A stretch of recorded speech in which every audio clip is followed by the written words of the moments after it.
Hello and welcome to our program Violence Free World. Today we are particularly on the road to a violence-free 2023. My name is Callyikpe and my guest for tonight's program is veteran politician and elder statesman Alhaji Buba Galadima. Sir, you're welcome to the program again.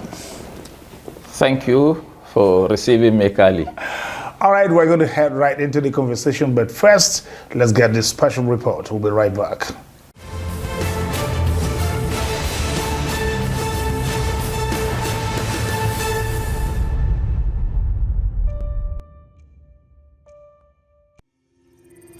Since independence, elections in Nigeria have been associated with volatility. This perception stems from the incidents of violence experienced during and after elections. The 1964 elections recorded violence in unprecedented proportions, resulting in widespread arson, looting, and killing. Similarly, in 1979, though with a lesser intensity, violence broke out at various locations across Nigeria in protest of the election results that announced Alhaji Shehu Shagari as winner over Chief Obafemi Awolowo. The casualty figure was minimal but will be magnified for the 1983 elections when Shehu Shagari again won re-election. A significant dimension to that election was what played out at the state level, particularly in Ondo State, when Chief Akin Omoboriwo was initially pronounced victorious over incumbent Governor Adekunle Ajasin, a decision that was later reversed by the courts. His supporters literally ignited the state while protesting the outcome of the election. 1993 was the next major election moment, and in a much more defiant and sustained manner, angry Nigerians protested the annulment of the election of Chief Moshood Abiola in the June 12 presidential election by the General Ibrahim Babangida-led military administration. The resulting political tension took over a decade to settle. Political analysts and pundits had from this legion of sad events begun to build predictions with a near sense of certainty that Nigeria's disintegration will happen in the not-too-distant future.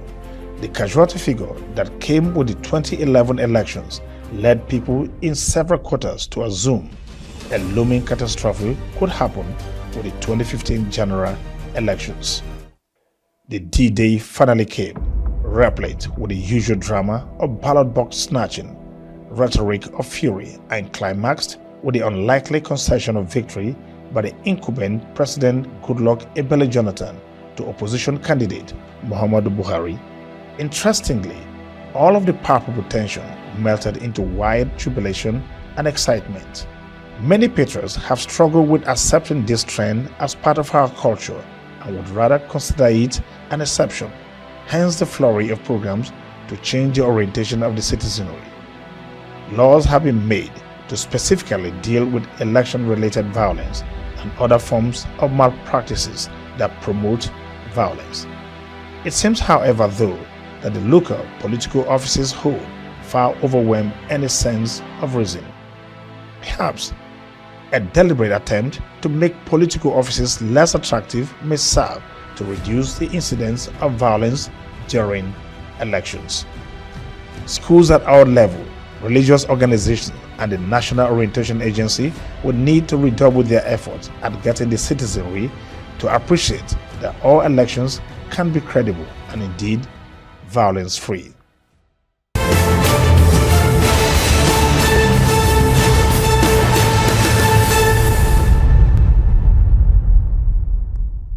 Welcome back. Now, let's head straight into the conversation now. With the elections just around the corner, tensions are everywhere, and people are beginning to talk tough. One of the difficulties some of us as analysts have is differentiating between the privilege of freedom of expression versus rhetoric of fury or hate speech. People are beginning to tear down each other already. People are talking down on people. People are mocking people. People are inciting other people. People are speaking against the sensitivities of others. What do you say to this kind of development as the elections near? Well, thank you for inviting me on this program. And I'm so glad that after not seeing you for ages, I could come in contact with you. The election, definitely 2023 is just around the corner, 6-7 months away. A lot will still happen. And the beginning is a mixture of good and bad. A mixture of good and bad in the sense that at least those in authority have tolerated divergent views of political gladiators. But bad in the sense that the political gladiators themselves are not doing any good to themselves. They are not discussing issues. They are either discussing personalities or they do mad slandering against each other.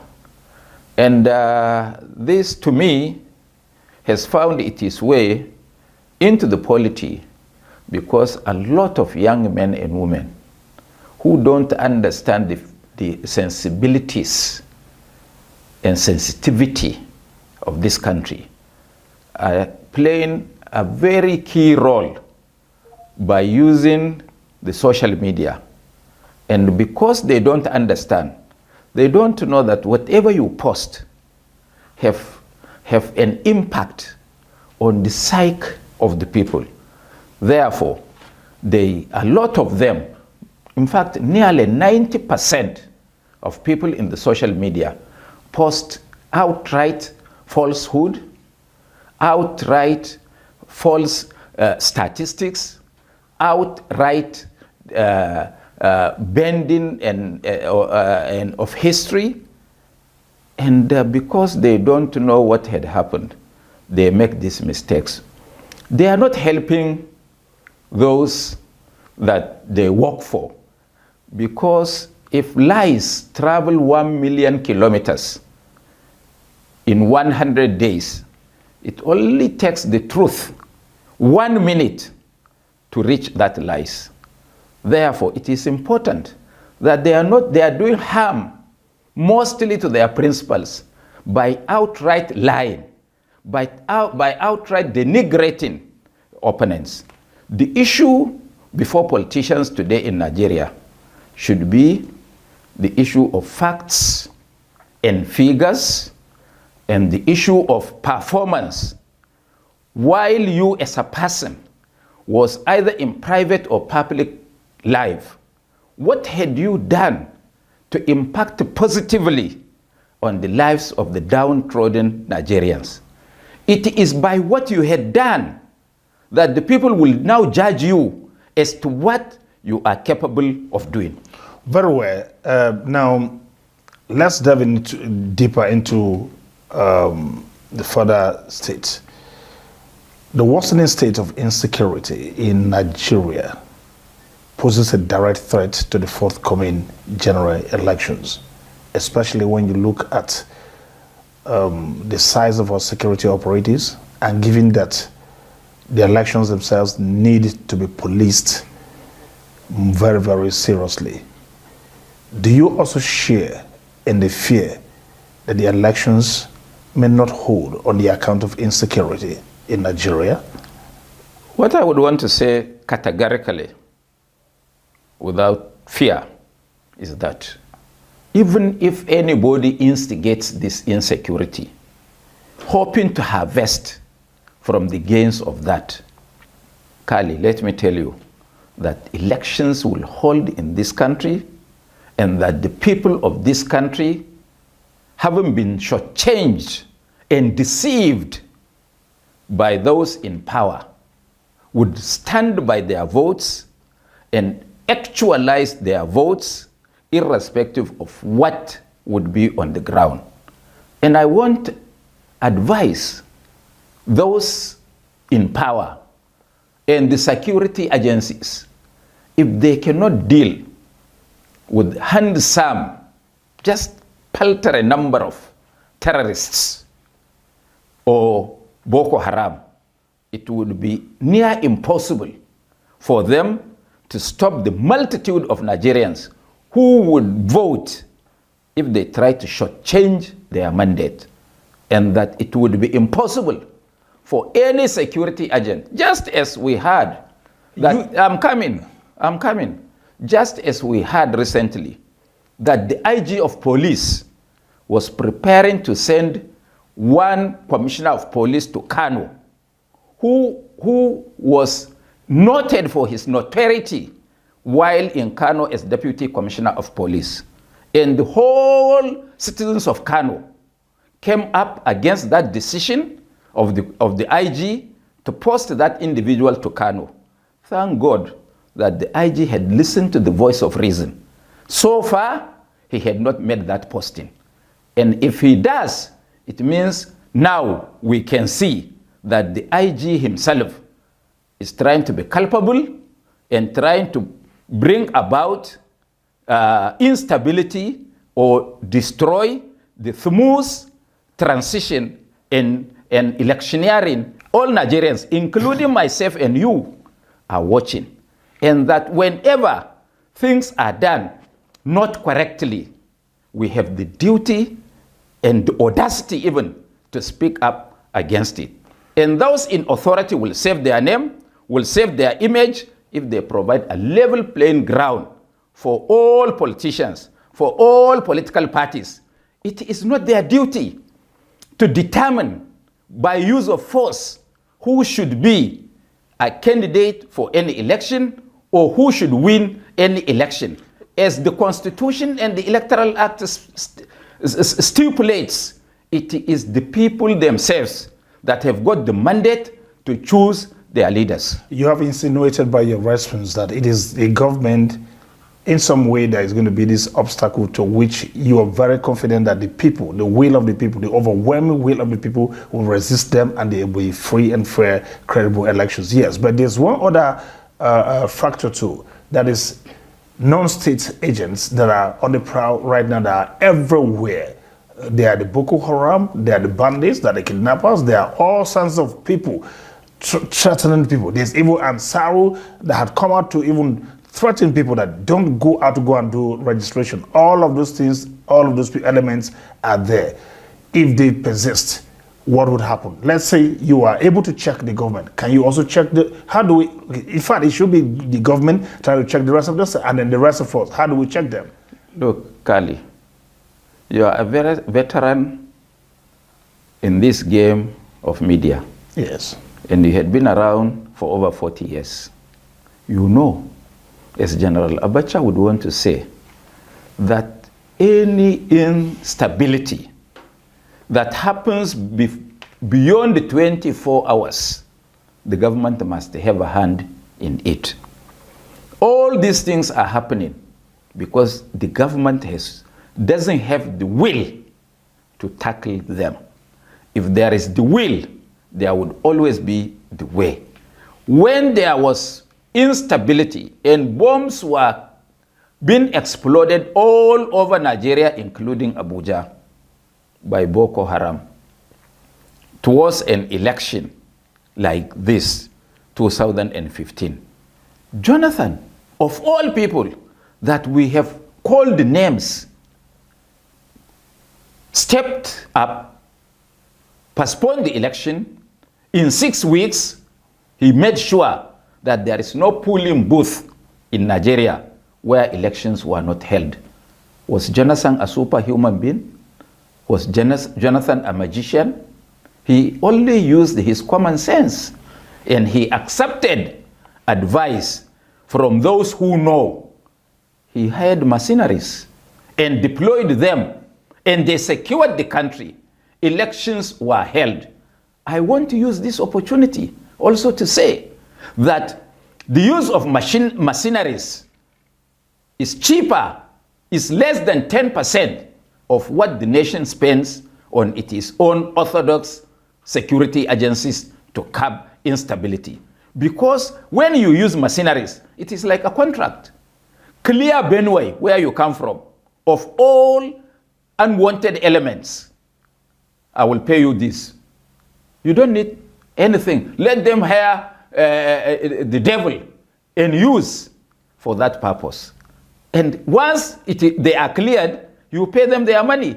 This one, you have a bottomless pit where monies are paid, monies are given, monies are made available, yet we don't see results. It's just like the issue of inflation, that the dollar has gone to 740 naira last week. And people kept on saying that there was never an inflation, because we don't use this dollar to import machinery for our industries. We don't use this dollar to import raw materials for our machinery that will take young men and women off the streets. What the dollar is used for is for those members of government who steal our money. And it's because it's not their sweat that they can afford to buy the dollar at any amount, because it is easier for them to hide the dollar. The president knows. The government knows. Why don't they tackle those people? If they don't know the thieves, I will tell them, they borrowed money to do certain projects. The projects are not done and the money is not there. Why don't the government ask questions? Okay, very well, Alhaji, moving on, where there's still much to talk about as far as tension in the country and the elections is concerned, but that will be after we return from this break. This is Violence-Free World. Alhaji Buba Galadima is still very much in the house, and the seat is getting even hotter. We'll be right back after this time out. But here.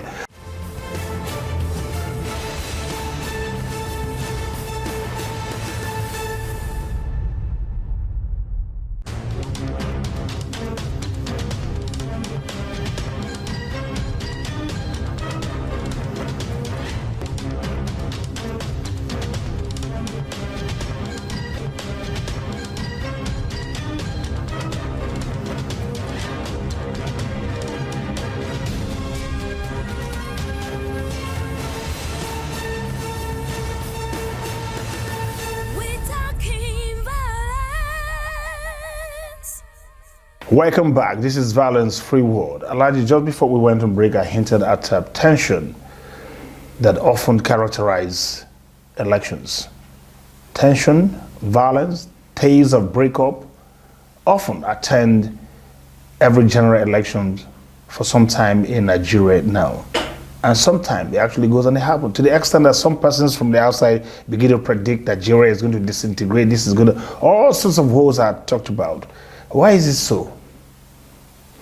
You know, all these tensions, all these primordial sentiments that you try to promote, religion, tribe, where one comes from, are all induced by lazy politicians who have to use primordial sentiments to get the attention of their own people. They know they cannot win until they divide the people. Have you ever seen Konkoso talking about Hausa, Fulani, Igbo, Yoruba, TV, Nupe, Bade, Kare Kare, Kanakuru, Iche, or Ibibio, or Anang, or Oron, or Ijo, or... Have you ever heard him talk about tribe or religion? Because he knows that he has the support of the ordinary man, whether he is in Calabar or in Maiduguri. We all have the same disease, deprivation and exclusion. That is our common denominator. We don't talk about where you come from. So, when this comes up, listen to those who do it, or fish out those underground funding these issues, is because they have no face. They can't show their face. They are incapable. That is why they talk of tribe. And this is why sometimes I get almost annoyed when journalists like you promote these issues. We should talk about what will bring us together. We should talk about who can develop all of us. The 2023 election is not about what I am going to do. It is about what I have done. such that the people will now assess me and trust me. That is why when you say konkwasiya, they say amana. That is trust. As a thief man, I can look at you straight into the eye and tell you, look, you are safe that you are accusing others. You can also be accused for this and that. So it is not for you to hide behind what you do and accuse another man. What have you done to rectify the situation in your immediate environment? I ask the people of Nigeria to reject all those vultures who are coming to continue with what is happening today. No school, no hospital, no roads, insecurity, no way to go and farm. Is it the way we want to continue? And whosoever spends money or gives you money, he's buying your conscience and your future. You are preferring solutions and looks quite wise words, I must say. Now, the Nigerian people, more than anything else, crave for that president that is going to restore normalcy to the country, and our country, people will begin to move about safely again. Insecurity needs to be checked. Now, looking at your candidate, what chance do you think he has as far as this is concerned? Can we trust him that he's going to be? We know he's been a minister of defense in the past. Can we trust that he's got the capabilities, he's got the capacity, and he has the will, the political will? Remember, in all of what we have said here, even you had hinted at it, the political will to do what is right. Can Kwankwaso, the man you've been promoting for some time now, give us normalcy? First, Kali, let me say, I have said times without number that of all the candidates, nobody has got the political CV of Senator Rabiu Musa Kwankwaso, PhD. Since I have been saying that, all those in the social media, all those who use money to stop us from being invited to appear on programs like this, has any of them come out to dispute what I have said and now said that his candidate has got the CV of the kind that Senator Kwankwaso has? That is one.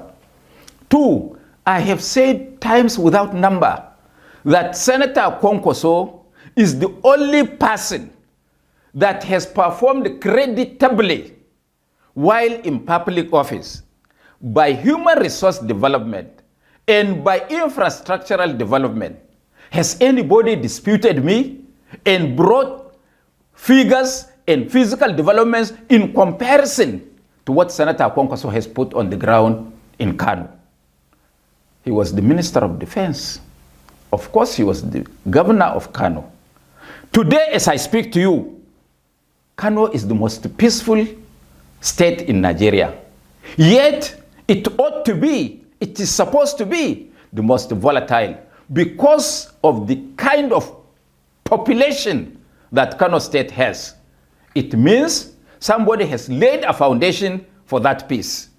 And that foundation for peace is that every Kano indigene or every Kano resident is formally engaged in one thing or the other for survival.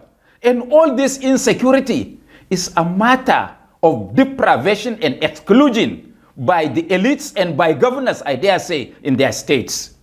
That is why people rebel, because the idle mind is the devil's workshop. And this stomach that you see, I have to put something in. If I can't get, I can strangulate your neck in order to survive. That is what is happening. If you deny your neighbor what to eat, be rest assured that you cannot sleep. This is what is happening. So, Kwankwaso, from empirical evidence, he's the most qualified, he's young, he's agile, he's the most educated, he's got the political CV, both legislature, both diplomatic and political. He's been in this game for 30 years. Very well. Now, moving on, to the very final questions now, let's say. What do you think we can do to ensure that the elections for 2023 in 2023 are violence-free? That is completely the responsibility of government. Justice and fairness to all candidates and all political parties is the antidote to violence-free election. In addition, your word of advice to the Nigerian people as we look forward to a new beginning again in 2023. My advice to them is very simple. Vote your conscience. Shun those who want to buy you in order to kill you later. Shun those who invest money, like in business, for them to come and steal 1 million-fold. Vote for people whose antecedents you know. Vote for people who have an impeccable record of performance while in public office.